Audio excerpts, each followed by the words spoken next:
자, 지금부터 이제 시작을 합니다.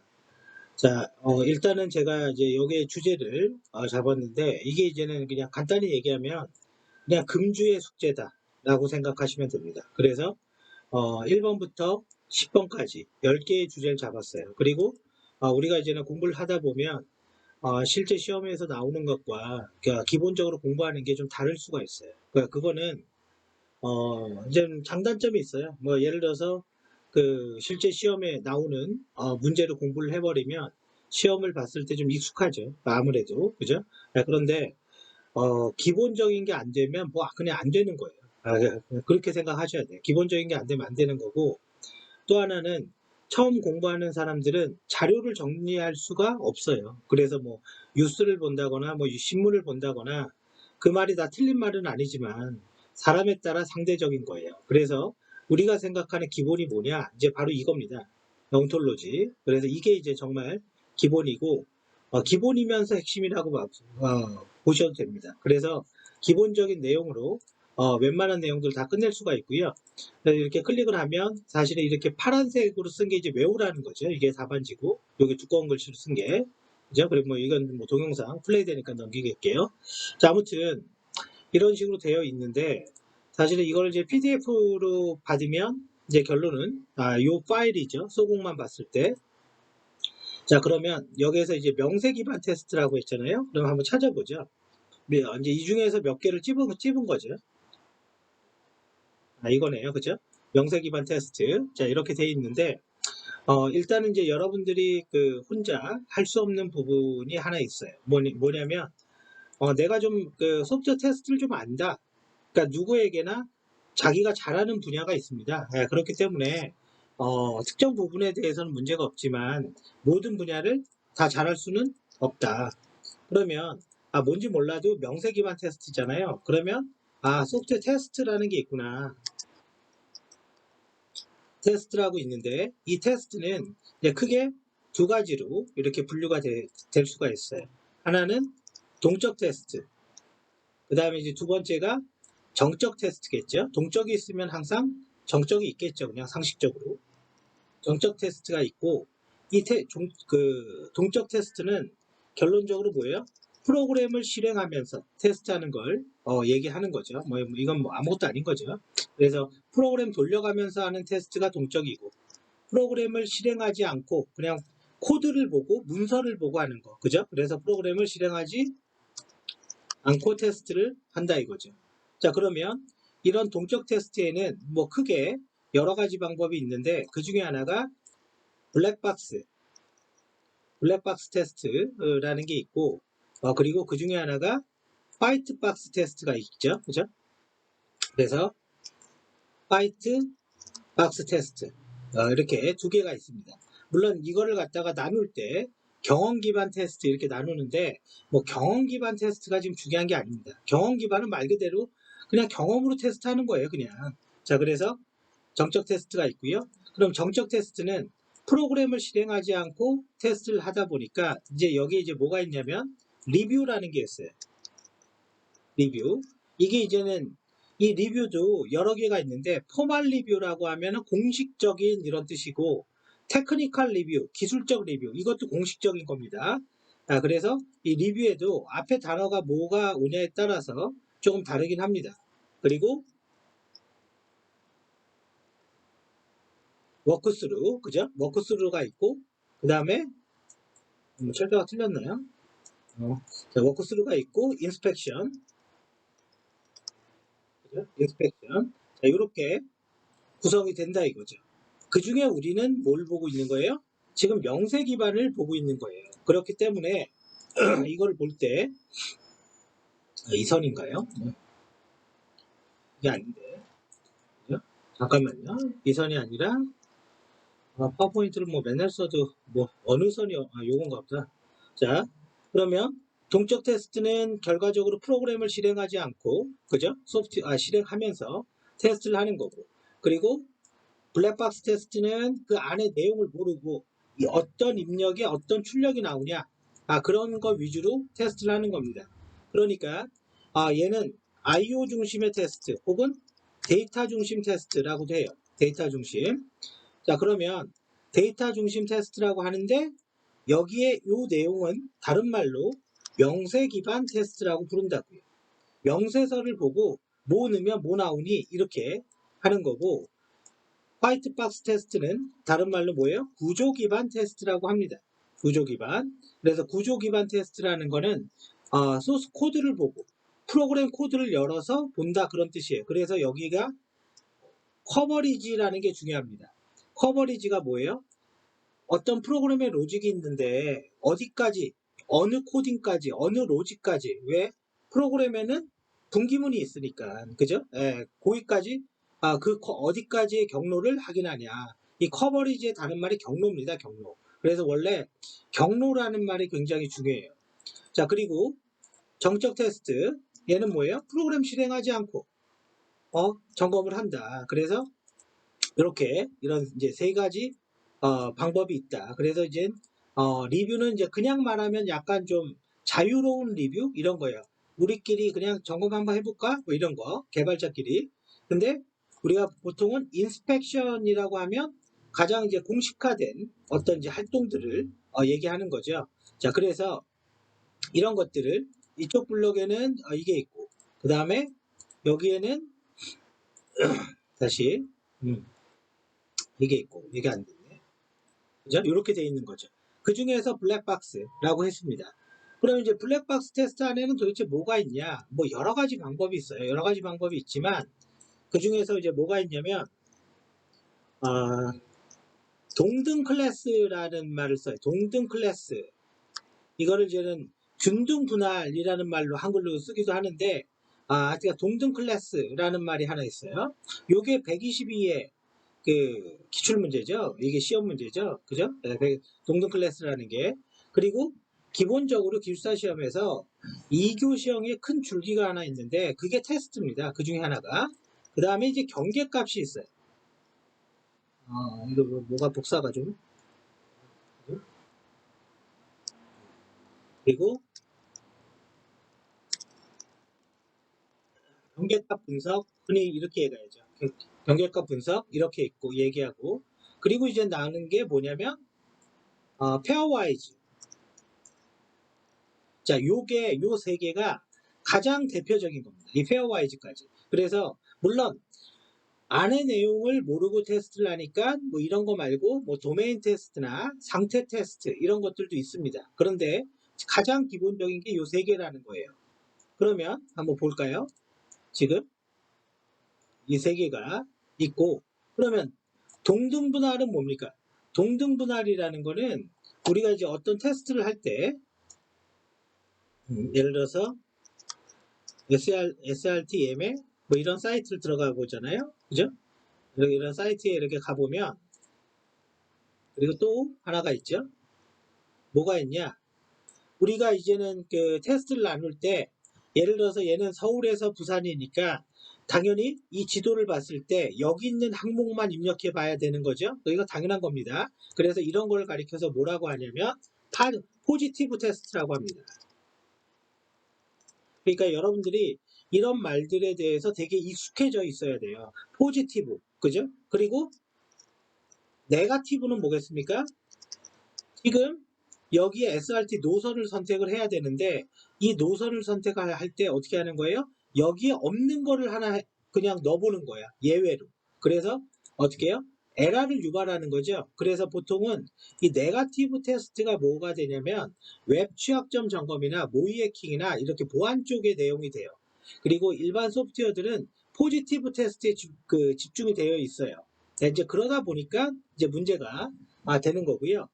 그러면 이제 기본적으로 테스트를 할 때 어떻게 해야 되냐라는 거를 우리가 보면, 지금 여기에서는요, 지금 수서라는, 그죠? 수서라는 그 출발지와, 그죠? 목포, 그 다음에 부산, 이렇게 세 가지 선이 있습니다. 거기에 이제 중심이 되는 게 지금 여기 애매모호한 데서 선이 갈려져 있는데, 결론은 오송을 중심으로 이제는 전라도 쪽으로 갈 거냐, 이제 경상도 쪽으로 갈 거냐, 이걸 이제 결정하게 되는 거죠. 자, 그러면 동등분할 테스트라는 건요, 지금 여기에 처음 값부터 여기에 마지막 값에 데이터를 동등하게 분할하자가 아닙니다. 이게 아니라 얘를 동등 클래스라고 했잖아요. 몇 개의 클래스로 나눌 거냐가 1차예요.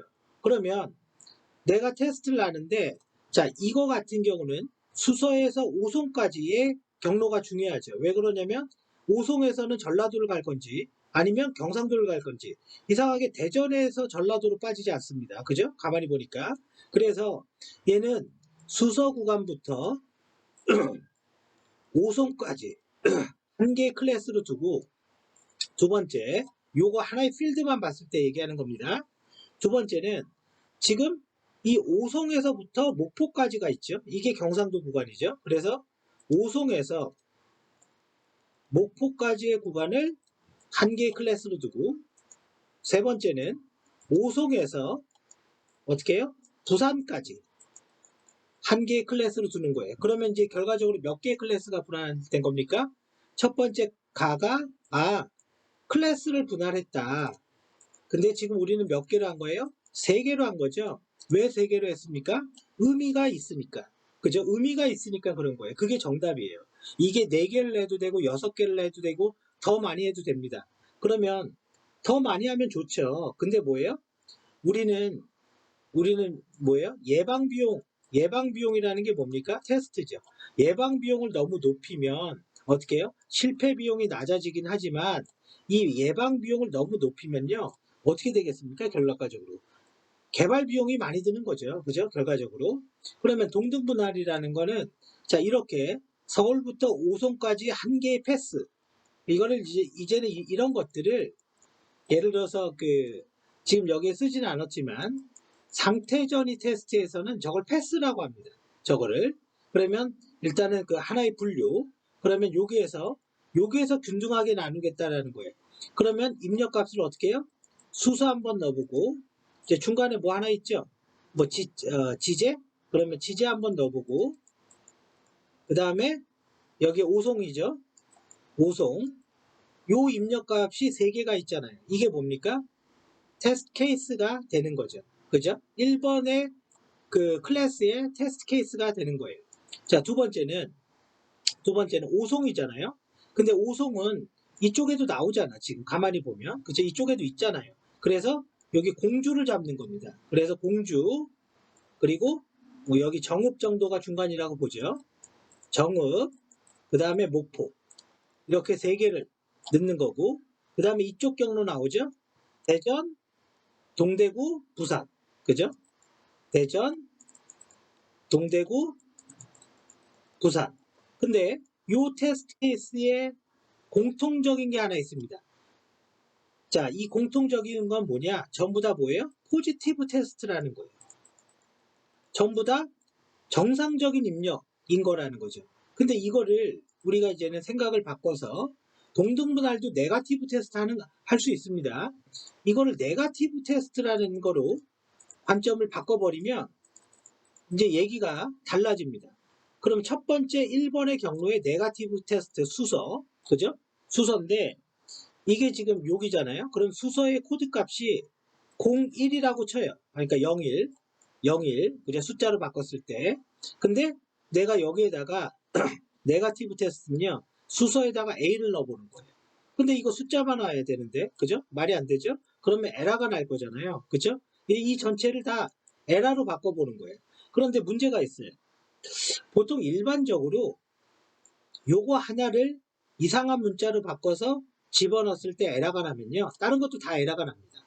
또 반대로 요 패스 하나만 아무 이상 없이 돌아가면 네거티브 입력값에 다른 것도 이상 없이 돌아갑니다. 그래서 네거티브 테스트는요, 이런 식의 관점이 맞습니다. 첫 번째 1번은요, 뭐냐면 데이터 타입에 대한 네거티브 테스트를 해보자. 그래서 프로그램적으로는 1이라는 게 문자인데 우리는 여기에다가 정수를 한번 넣어보자.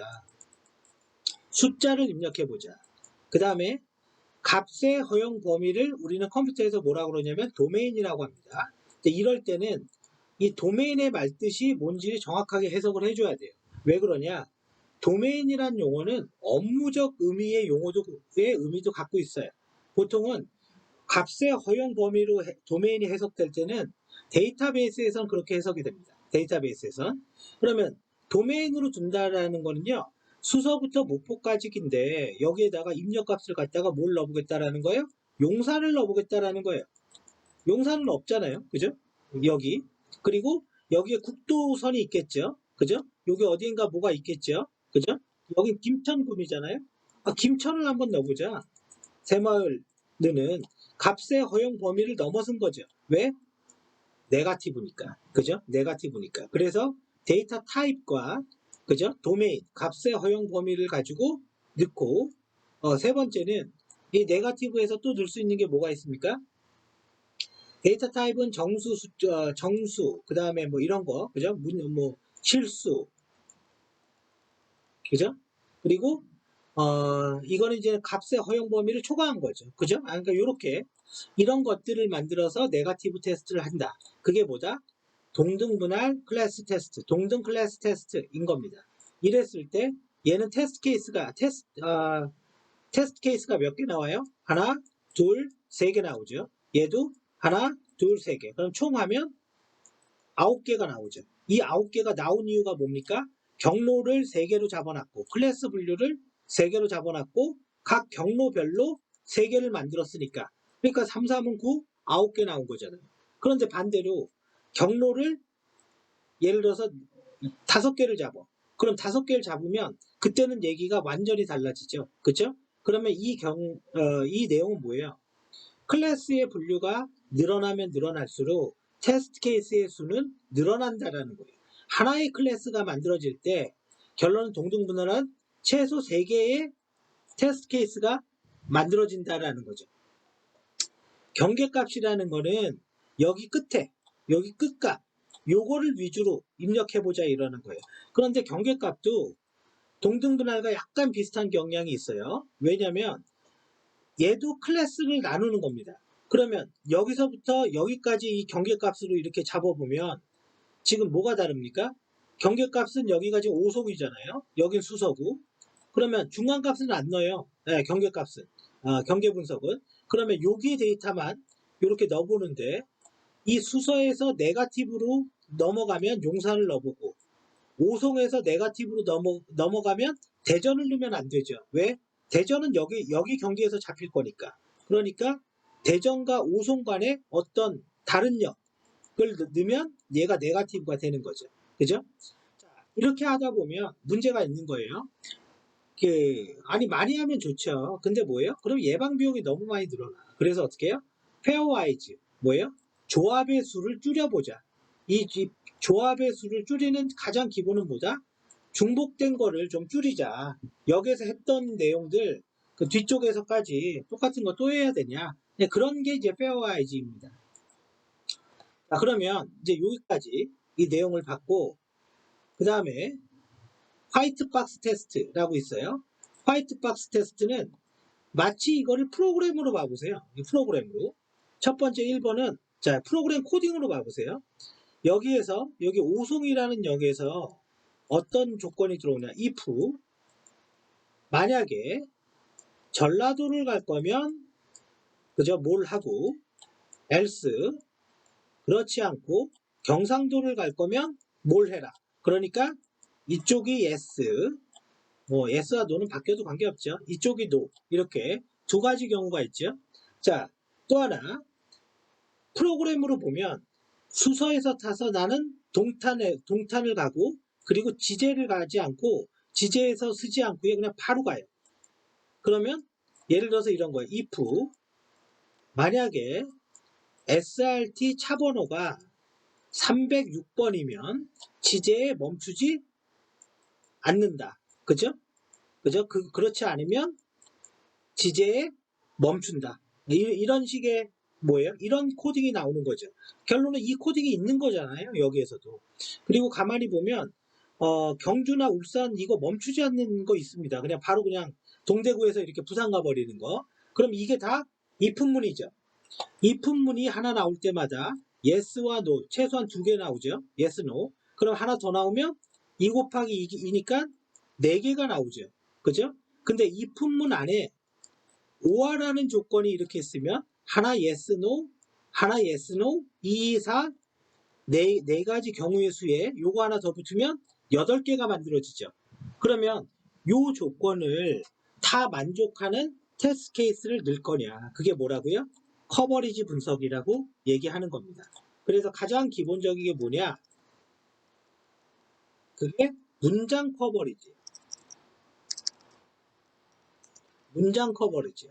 그럼 문장 커버리지는 뭐예요? 한 문장은 실행되게. 그러면 한 문장은 한 번씩만 실행되게.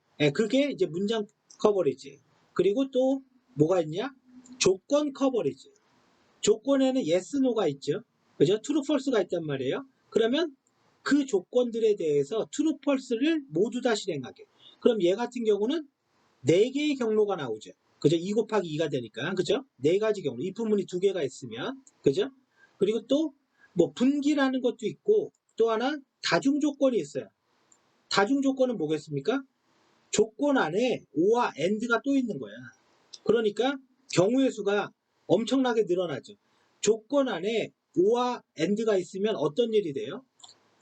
if문은 true, false밖에 없습니다. 결과적으로는. 근데 그 true를 만드는 방법이 한쪽은 false이고 한쪽은 true이면서 OR로 true를 만드는 방법이 있고 둘 다 true이면서 true를 만드는 방법이 있는 거죠. 그죠? 경우의 수가 4개가 나오잖아. if문 하나에. 그런 것들이 뭐예요? 다중 조건이에요. 그러면 이쪽으로 가면 갈수록 이 코딩을 따라가는 경우의 수를 많이 테스트해 볼 수 있겠죠. 그 대신 시간이 엄청나게 많이 들고 테스트 케이스가 엄청나게 많이 발생하겠죠. 이게 뭐다? 여기까지 한 게 뭐냐면 명세 기반 테스트가 되는 거예요. 그러면 이제 개념적인 건 끝났어요. 이 정도면 됩니다. 사실은 이 정도면 됩니다. 우리가 왜냐면 이 정도면 소프트웨어 테스트 전문가 자격증을 봐도 이게 어느 정도는 해결이 돼요. 자, 한번 볼게요. 이 글을 자 여기에다가 제가 다시 쓰겠습니다. 명세 기반 테스트. 특히 처음 하는 사람들이 일단 외우고 요거 위주로 하는 게 맞긴 맞아요. 자, 왜냐면 제가 보여는 주지만 무조건 저처럼 따라하는 게 좋은 건 아닙니다. 자, 일단 볼게요. 동적 수행. 그러면 이 말의 의미는 뭡니까? 프로그램을 실행하면서 근데 반드시 이런 말은 써줘야 돼요. 실행하면서 이런 걸 출력해서 그래야지만 내가 이해가 되고 내가 뭔가를 할 수가 있어요. 외우기가 쉬워져요. 프로그램을 실행하면서 테스트하는 거고 이 명세 기반 테스트의 다른 말은 블랙박스구나. 블랙박스 테스트를 얘기하는 거예요. 소프트웨어의 형식적이건 비형식적인 모델로부터 그죠? 공식적이건 뭐 비공식적이건 그렇게 그냥 생각하세요. 테스트 케이스를 체계적으로 유도하는 테스트 방법이다. 그럼 어떻게 체계적으로 유도를 하냐?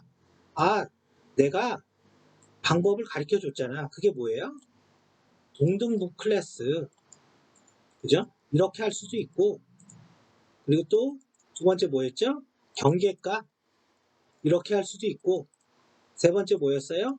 페어와이즈. 그죠? 일단 뭐 잘은 모르겠어도 아무튼 페어와이즈 이렇게 할 수도 있고, 그 다음에 네 번째 상태전이도 할 수 있고, 다섯 번째 도메인. 아직 이거는 내가 모르겠지만 이렇게 어떻게 테스트 케이스를 도출하는 방법을 제시했다. 그거를 뭐라고요? 체계적으로 유도했다라는 굉장히 어려운 말을 쓴 거예요. 그러니까 테스트 케이스를 어떻게 도출하는 방법을 제시했다. 그게 뭐다? 블랙박스다. 명세 기반 테스트, 데이터 중심의 테스트다. 뭐를 넣으면 뭐가 나온다. 그러면 이게 블랙박스이고 이거를 넣으면 이게 나오는구나. 이게 이제 뭐예요? 이제 이거 블록이라고 썼네. 그죠? 블랙박스입니다. 그래서 A를 넣으면 결과값 B 이게 나오는 거고 요거는 뭐가 됩니까? 테스트 케이스가 되는 거고 이 결과값 이게 나와야 돼. 테스트 오라클이 예언자 예측이잖아요. 그래서 이게 나올 거야. 그럼 만약에 이게 C가 나오면 테스트는 실패한 거죠. 그죠? 테스트는 실패한 겁니다. 근데 A를 넣으면 분명히 B가 나와야 되는데 잘못된 게 나와서 테스트가 실패를 했어요. 왜 그렇지? 이렇게 볼 수가 있잖아요. 그래서 우리가 뭐가 있냐면 에라라는 말이 있어요. 이 에라라는 영어는 사람들의 개발자의 실수입니다. 실수. 실수. 그죠? 개발자의 실수를 에러라고 합니다. 그리고 에러가 있고 갑자기 기억이 안 나네. 폴트 있죠? 폴트. 폴트를 한국말로 뭐라고 하죠? 실패? 실패라고 하나? 요거는 제가 다시 얘기해 줄게요. 실패라는 게 있는데 이 폴트는 뭘 얘기하는 거냐면 로직 오류입니다. 로직 오류. 로직 오류. 잘못된 로직이 돌아서 뭐 이런 거예요. 그러면 이런 용어들도 교재에 있어요. 우리 테스트에. 이거 알아놔야 되겠죠. 당연히 알아놔야 됩니다. 자, 그래서 데이터 드리븐이라는 IO 중심이라는 게 이런 걸 얘기하는 거고, 목적 및 실행 코드를 기반으로 한다. 뭐 프로그램을 실행하면서 하니까 실행을 통한 테스트를 한다 이거죠. 펑션 베이스 똑같은 말이죠. 기능 중심. 명세서의 요구 기능과 정확도, 인터페이스를 검증한다 라고 그랬는데요. 우리가 소프트웨어를 개발하다 보면 야 이거 만들어줘 이런 게 있단 말이에요. 야 이거 만들어줘요가 영어로 하면 뭡니까? RFP죠. 제안 요청서. 이 제안 요청서에 뭐가 있냐? 기능적 요구사항과 비기능적 요구사항과 관리적 요구사항이 따로 있어요. 이제 정확히 말하면 보안 요구사항을 이렇게 따로 빼는 경우도 있어요. 그냥 관리적 그러면 됩니다. 그러면 기능적 요구사항에는 뭐 만들어줘 이게 있단 말이죠. 그래서 이 기능적 요구사항에서 테스트 케이스를 도출해서 테스트할 수 있다. 그런데 오해하지 말아야 될 거는 뭐냐? 블랙박스 테스트는 기능적 요구사항만을 테스트하기 위한 방법이 아닙니다. 비기능도 합니다. 근데 주로 그렇게 한다. 그 얘기인 겁니다. 자, 그래서 동등 클래스가 있고요. 모든 테스트 단계에서 사용이 가능하다. 이 모든 테스트 단계 뭡니까? 테스트 절차가 뭐예요? 함수 테스트 합시다. 단위 테스트, 영어로 유닛 테스트, 다른 말로 컴포넌트 테스트, 다른 말로 모듈 테스트. 그러니까 모듈을 테스트하자. 기능 하나 테스트하자. 그 다음에 두 번째 가봐요. 모든 단계라고 했으니까 통합 테스트. 이제 함수를 좀 합쳐볼까? 조그만 프로그램들을 테스트했잖아요. 그거 결합해야지 돌아가죠. 그래서 인터페이스를 해볼까? 테스트해보자. 그게 통합 테스트. 그래서 통합 테스트는 두 가지 방법이 있어요. 빅뱅 방식과 점진적 테스트, 스텝 바이 스텝, 빅뱅 아니면 점진적 두 개가 있는데 빅뱅이라는 거는 그냥 한꺼번에 결합한 거고 점진적이라는 거는 단계별로 모듈을 연결하면서 테스트하자라는 거고 그러면 단계별로 모듈을 연결하는데 상위 모듈부터 할 거냐 하위 모듈부터 할 거냐 이렇게 나눌 수가 있는데요. 그래서 탑다운과 바텀업 그냥 상위 하위 그냥 한 방에 다 할까? 샌드위치 다른 말로 하이브리드 정리해보면 통합 테스트는 빅뱅과 뭐가 있다고요? 빅뱅과 점징형 테스트 빅뱅은 한꺼번에 모듈을 결합하고 테스트하는 거예요. 점징형은 하나씩 붙이는 거야. 근데 상위부터 할 거야 하위부터 할 거야 탑다운 바텀업 그냥 동시에 다 해 하이브리드 다른 말로 샌드위치 그게 통합입니다. 그 다음에 시스템 테스트가 있죠. 시스템 테스트는 우리가 이제는 잘못 이해하는 게 있는데요. 그게 뭐냐면 시스템 테스트는 기능과 비기능적 요구사항을 테스트한다. 잘못된 겁니다. 시스템 테스트는요. 기능과 비기능을 다 하는 거예요. 그럼 비기능이 도대체 뭐냐? 여기도 비기능적 요구사항이라는 말 썼는데 이런 거 성능, 보안, UI 이런 테스트 이런 게 비기능적이에요. 근데 주문이 나가 결제가 돼? 이건 기능이죠. 그죠? 근데 시스템은 기능과 비기능을 다 하는 겁니다. 누가? 개발팀이. 그 다음에 마지막이 뭡니까? 인수 테스트. 이제 고객이 하는 겁니다. 고객이. 그래서 원래 인수 테스트의 목적 자체는 사인을 할 거냐 말 거냐를 결정시키는 거예요. 그래서 인수 테스트가 끝나면 야 이제 사인하고 돈 주자. 이러고 프로젝트 끝내자. 이런 의미예요. 그런데 우리나라는 여기에 뭐가 있습니까? 공공사업에서 검수라는 게 따로 있는 거죠. 원래 검수라는 건 없습니다. 원래는 인수해서 끝나는 겁니다. 그래서 이 인수 테스트 안에는 뭐가 있다? 알파와 베타가 있습니다. 알파는 뭐냐? 개발 환경 내에서 고객이 개발자와 함께 테스트하는 거. 그래서 고객이 테스트할 때 제한된 환경에서 테스트를 합니다. 근데 베타는 뭐냐? 개발자 보내고 내가 한 달 동안 쓰고 얘기해 줄게. 이거예요. 그래서 제약이 없이 테스트하는 걸 베타 테스트라고 하는 거예요. 이러한 단위 통합 시스템 인수를 뭐예요? 모든 단계라고 부르는 거예요. 그래서 뭐라고 그랬어요? 이게 모든 단계에서 블랙박스 기법을 쓸 수 있다. 기능과 비기능 다 되고, 회귀 테스트, 리그레이션, 에러 난 거 수정하고 다시 테스트하는 거. 리그레이션, 에러 난 거 수정하고 다시 테스트하는 거. 경계값 얘기했죠?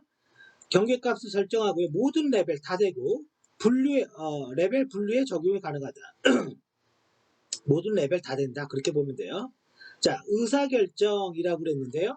이 의사결정이라는 말이 이거 좀 말이 애매모호합니다. 사실. 요게 이제 공식적인 말이 여기 결정 테이블이라고 그랬죠. 이거를 도메인 테스트라고 합니다. 도메인 도메인 테스트. 도메인은 업무적인 관점에서 테스트를 하는 겁니다. 업무적인 관점에서. 그러면 업무적인 규칙 있죠. 그죠? 그거를 여기 지금 의사결정 테이블이라고 나와 있는데 이게 이제 도메인에 이 차트가 있어요. 차트가. 그래서 지금은 이건 또 다른 설명이에요. 그래서 그냥 업무적으로 테스트한다 이렇게 생각하세요. 그 다음에 유지 케이스 테스트. 유지 케이스가 뭡니까? 업무와 유지 케이스는 다른 거예요. 업무는 전체적인 걸 얘기하고 유지 케이스는 전체 업무 중에 우리가 소프트웨어로 개발할 걸 얘기하는 겁니다. 그러니까 유지 케이스는 한마디로 얘기하면 요구사항을 테스트하는 거예요. 요구사항을. 근데 시나리오와 상호작용을 테스트합니다. 시나리오는 뭐예요? 나 뭐하고 뭐하고 뭐하는 거야. 이 프로그램. 상호작용은 뭐예요? 고객이 로그인하면 주문을 발주해. 그러면 유즈 케이스 간의 동작이죠. 그래서 상호작용 시나리오 테스트 두 개가 있는 겁니다. 그래서 하나는 이거잖아요. 내 프로그램 안의 기능. 이건 뭐예요? 시나리오. 내 프로그램과 다른 프로그램 간의 관계. 이거는 인터랙션, 상호작용. 상태전이라고 했는데 원래 이거 굉장히 어려운 겁니다. 상태전이라는 거. 왜 그러냐? 상태전이를 어렵게 공부하면 어려운 거예요. 네, 이렇게 봐보세요. 어떻게 보냐? 여기에서 발생할 수 있는 경우의 수. 첫 번째 1번. 수서에서 예약해서 지제에서 내리는 사람. 패스 1. 이 패스가 엄청 많이 나옵니다. 수서에서 오송에서 이렇게 전라도로 가는 사람. 패스 2. 그죠? 그 다음에 부산으로 이렇게 가는 사람. 패스 3.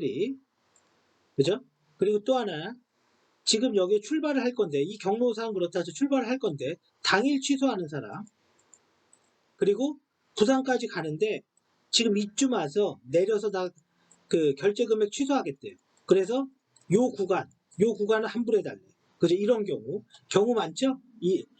자, 결과적으로 이런 조건에 따른, 상태에 따른, 이벤트에 따른 전이, 내가 뭐가 바뀌면 누구한테 무슨 영향을 줘. 그게 상태전입니다. 상태전이. 그래서 머릿속에서 상태전이는 패스를 찾는 거구나 라고 기억을 해놔야 돼요. 패스를 찾는 거라는 거.